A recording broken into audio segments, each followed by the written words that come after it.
வணக்கம் மக்களே வணக்கம். சற்றுமுன் கிடைத்த ஒரு அதிர்ச்சிகரமான தகவல். திமுகவின் முக்கிய பொறுப்பில் இருக்கும் உதயநிதியின் அமைச்சர் பதவி பறிப்பு. ஸ்டாலின் அதிரடி. ஸோ இதை பற்றின முழுமையான தகவல் தான் இந்த ஒரு வீடியோவில் நம்ம பார்க்க போகிறோம். முக்கிய பொறுப்பில் இருக்கும் திமுகவோட விளையாட்டுத்துறை அமைச்சரான உதயநிதியின் அமைச்சர் பதவி எதனால் பறி போயிருக்கு, ஸோ என்ன காரணம், அதுக்கான முழு தகவல் வீடியோவில் பார்க்கலாம். அதுக்கு முன்னாடி நமது சேனலுக்கு நீங்கள் புதிய பார்வையாளராக இருந்தால் மறக்காமல் சப்ஸ்கிரைப் பண்ணிக்கோங்க. மறக்காமல் சப்ஸ்கிரைப் பண்ண உடனே பக்கத்துலேயே ஒரு பெல் பட்டன் வரும், அதை கிளிக் பண்ணி ஆல் என்ற ஆப்ஷனில் போட்டு வச்சுக்கோங்க. தொடர்ந்து நம்ம வீடியோ போடுற எல்லா வீடியோவும் நோட்டிஃபிகேஷன் உங்களுக்கு வரும். அது மட்டும் இல்லாமல் வீடியோ பிடிச்சிருந்தால் மறக்காமல் லைக் பண்ணுங்கள், உங்கள் ஃப்ரெண்ட்ஸ் ரிலேட்டிவ்ஸில் ஷேர் பண்ணுங்கள். இந்த மாதிரி முக்கிய தகவல்கள்லாம் அரசியல் பற்றின சம்மந்தமான தகவல் எல்லாமே உடனுக்குடனே நம்ம சேனலில் வந்து கிடைக்கும். ஓகேங்களா? அது மட்டும் இல்லாமல் மறக்காமல் சப்போர்ட் பண்ணுங்கள். ஓகே, வாங்க வீடியோக்குள்ளே போகலாம்.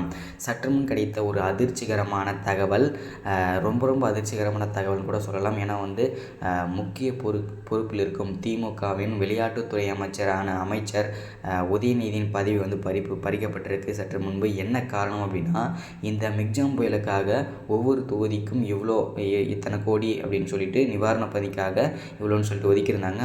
அதன் அடிப்படையில் வந்து பார்த்திங்கன்னா விளையாட்டுத்துறை அமைச்சரான உதயநிதியின் அவர் தொகுதிக்கு வந்து பார்த்திங்கன்னா 450 கோடி வந்து ஒதுக்கியிருந்தாங்க. அந்த 450 கோடியுமே எந்த விதமான நிவாரண பணிக்காகவும் செலவழிக்கலை. அதே மாதிரி மக்களுக்கும் நிவாரண தொகை கொடுக்கல, அடிப்படை வசதிகள் செஞ்சு கொடுக்கல.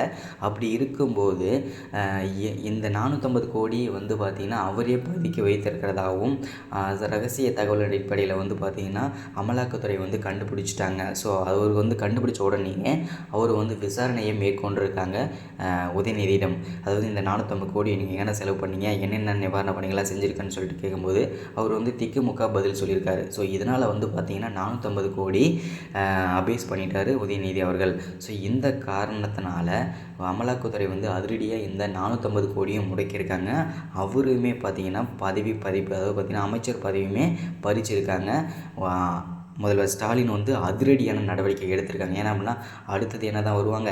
ஸோ இந்த மாதிரி வந்து நம்ம ஒரு தீவிரமான ஏதாச்சும் ஒரு நடவடிக்கை எடுத்தால் தான் நம்மளை மாதிரி சீண்ட மாட்டாங்கன்னு சொல்லிட்டு அமைச்சர் பதவி, உதயநிதியோட அமைச்சர் பதவி வந்து பார்த்திங்கன்னா பறிக்கப்பட்டிருக்கு. சரிங்களா? அது மட்டும் இல்லாமல் ஒவ்வொரு தொகுதிக்கும் ஒவ்வொரு எம்எல்ஏ போகும்போது, அவங்கவுங்க தொகுதிக்கு போகும்போது திமுக அமைச்சர்கள் போகும்போது, எம்பி எம்எல்ஏகள் போகும்போது அவங்க எல்லாருமே விரட்டி அடிச்சிருக்காங்க, ஓட விரட்டி அடிச்சிருக்காங்க.